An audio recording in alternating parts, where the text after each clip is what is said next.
The Empty Cup. A Zen story. Have you ever wondered why the greatest wisdom often comes in silence? Today, I'll tell you a Zen story that has been told for centuries, but with a twist that may just change the way you look at your own life. Stay till the end, because the lesson hidden in this story is not what you think. Long ago, in the misty mountains of Japan, there lived a famous Zen master. His temple was small, yet seekers traveled from every corner of the world just to hear his words. One day, a respected university professor came to visit him. The professor was known for his intelligence, his books, his debates. A man full of knowledge. He wanted to learn Zen, but deep inside, he believed he already knew most of life's answers. When he entered the temple, the professor bowed politely and said, "Master, I have studied philosophy, science, and religion. I have read scriptures and taught many students, but still, I feel something is missing.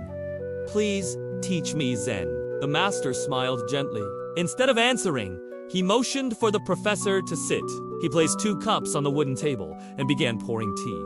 At first, the professor watched silently, but soon his eyes widened. The master kept pouring and pouring and pouring until the cup overflowed. Tea spilled onto the table, dripping onto the floor. The professor couldn't hold it any longer. "Stop! The cup is already full. No more will go in." The Zen master stopped pouring. He looked into the professor's eyes and said softly, "Like this cup, you are full of your own opinions, knowledge, and conclusions. How can I show you Zen unless you first empty your cup?" The room fell silent. The professor lowered his head. In that moment, he realized he had come to learn, but he brought with him pride, books, and ego. His cup was overflowing. That was the first lesson of Zen. Before you can receive wisdom, you must create space for it. Now, here's where most people stop the story. But let me tell you what happened after. The professor stayed in the monastery that night. He couldn't sleep. The image of the overflowing cup haunted him. So at dawn, he went to the master again. He bowed deeply and said, "Master, teach me.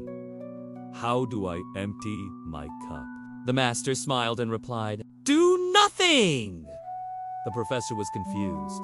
"How can doing nothing help me?" The master led him outside to the garden.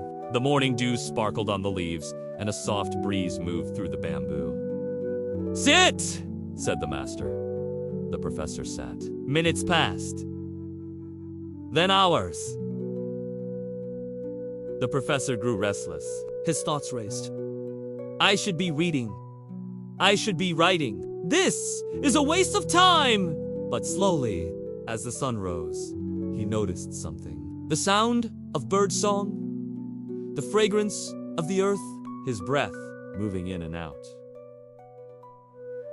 For the first time in years, he wasn't thinking. He was simply being. And at that moment, the cup inside him began to empty. The master returned and whispered, "You see? Emptiness is not about losing what you know. It's about letting go of what you cling to. When the cup is empty, it is not useless. It is ready. Ready to be filled with fresh water, fresh wisdom, fresh life." And so, the professor stayed. He learned Zen not from words, but from silence. Not from books, but from emptiness. That is the secret of the empty cup. Now I ask you, what is in your cup? Are you holding on to old beliefs, past failures, endless worries? Maybe it's time to empty your cup. If this story touched you, share it with someone who might need a reminder. And before you go, empty your cup just a little more and let wisdom flow in.